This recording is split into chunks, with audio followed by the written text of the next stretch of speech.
পুৱাই মৰিয়নি কঁঠালগুৰি চাহ বাগিচাত এটা দুৰ্ঘটনা সংঘটিত হৈছিল আৰু তাৰ পাছতে দেখা গৈছে কঁঠালগুৰি চাহ বাগিচাৰ শ্ৰমিকসকল ৰাজপথত ওলাই আহিছে আৰু এক উত্তপ্ত পৰিস্থিতিৰ সৃষ্টি হৈ আছে।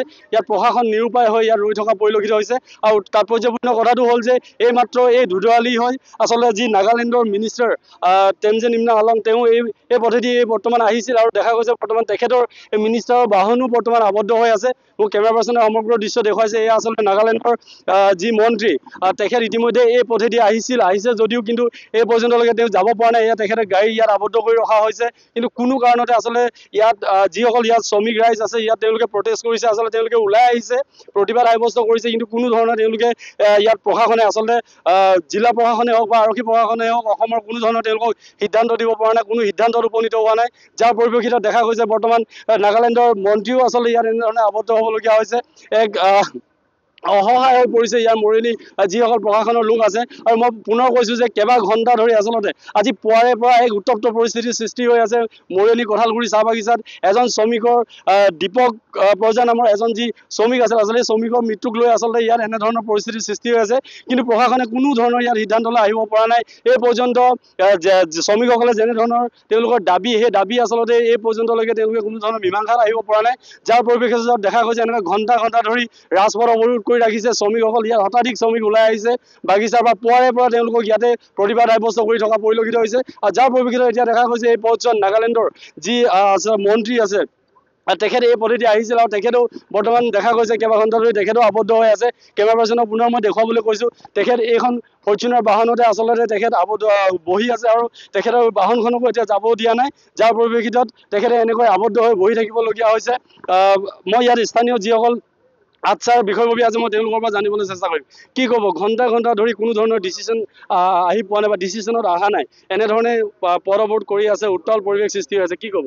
আচলতে ৰাইজে বিচাৰিছিলে যে তেওঁৰ আজি যি নশ্বৰ দেহ সেই দেহখন আজি পষ্টমৰ্টম কৰি তেওঁলোকক সমজাই দিব লাগিছিলে। নাজানো কি কাৰণত এইটো হ'ল, এইটো বিজ্ঞানে জানিব বা চিকিৎসকলে জানিব। কিন্তু বৰ পৰিতাপৰ বিষয় যে মেনেজাৰ মইমতালি আৰু ইয়াৰ চাহ বাগিচাৰ যি প্ৰাথমিক যিটো সংঘ আছে তেওঁলোকৰ মইমতালিৰ কাৰণে তেওঁলোকৰ ভুলৰ কাৰণে আজি এই পৰিস্থিতি উদ্ভৱ হ'ল। আজি বৰ লজ্জাজনক কথা, দুখৰ কথা যে এই 40 বছৰ ধৰি যিটো গাড়ী তেওঁলোকে চলাই আছে, যাৰ ব্ৰেক নাই, গাড়ীখন অচল অৱস্থা আছে, তেনেকৈ গাড়ী এখন চলাই মানুহৰ কিন্তু জীৱনৰ লগত হেতালি খেলিছে। যাৰ কাৰণে ৰাইজে আজি বিক্ষোভ হৈ তেওঁলোকৰ যি আজি মনৰ বহিঃপ্ৰকাশবিলাক আজি তেওঁলোকে প্ৰকাশ কৰিছে। গতিকে অতি শীঘ্ৰে আমি দাবী জনাইছোঁ যে ইয়াৰ সিদ্ধান্ত এটা ল'ব লাগে চৰকাৰে আৰু ৰাইজৰ যি হেৰি আছে দাবীখিনি আছে এইখিনি দাবীখিনি সম্পূৰ্ণ কৰিব লাগে। দ্বিতীয় আহি গোটেই ৰাইজৰ দাবী যি আছিল সেই দাবীসমূহ এতিয়া প্ৰশাসনে কি মানি লোৱা নাই নেকি? নাই। এতিয়া আমি দাবী জনাইছোঁ ইতিমধ্যে, ৰাইজে এতিয়া মেম'ৰাণ্ডাম দিব। আমাৰ আচ্ছা তৰফৰ পৰা এটাই দাবী জনাইছোঁ যে দ্বিতীয় আহি যিমান ইয়াত মানে গাড়ীখিনি যিখিনি পুৰণা গাড়ী স্ক্ৰেপ কৰি লৈ যাব লাগে আৰু পৰিচালকে যিখিনি মইমতালি চলাইছে এই মইমতালিৰ ওপৰত তেওঁলোকে এটা সিদ্ধান্ত ল'ব লাগে, তেওঁলোকে তাক ক্ৰয়াত কৰিব লাগে আৰু ৰাইজৰ যিখিনি সমস্যা আছে সমাধান কৰিব লাগে। FIR হৈছে নেকি?